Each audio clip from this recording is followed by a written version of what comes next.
My solution to the war in the Middle East is I feel that every South African should make a video asking people from Palestine and from Israel to come and live here in South Africa, because the way I see it, South Africa's already had one Truth and Reconciliation Council, and I think we are equipped enough to be able to get Palestinians and Israelis speaking to each other on an open platform in South Africa, something like Codesa. It happened way back. So I think we should be able to, South Africa's become home to millions. We have just under 1% of the Indian population from India living in South Africa. So it's 50 million people. I'm sure we'd be able to absorb a few more in. So the way I see it is, if every South African makes a video stating that we should be able to take in Israelis and Palestinians. And why I say it like that, because I know by now most of the Muslim people are like, you're Muslim, how can you say we must take in Israelis? It's simple. An Israeli that's not there is not killing one of ours here. And I don't think everybody wants to be in that fight. But if we had something like a Truth and Reconciliation Commission that South Africa could host, in terms of rescuing a few people from there, so we can hear these people's stories, and peace begins with dialogue.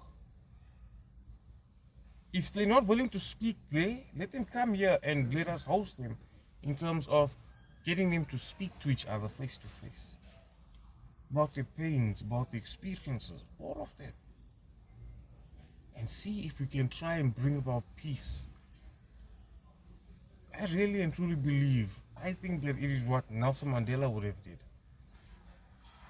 Because everybody's thinking about war, and it's almost as though people are trying to rile up World War III.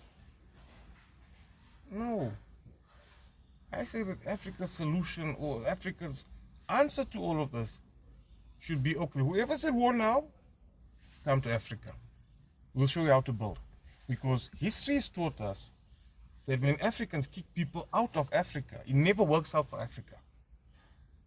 But let us try in this time to say, let us try inviting these people over to a place of safety, because most countries in Africa are a lot safer than most other countries are going to be very soon.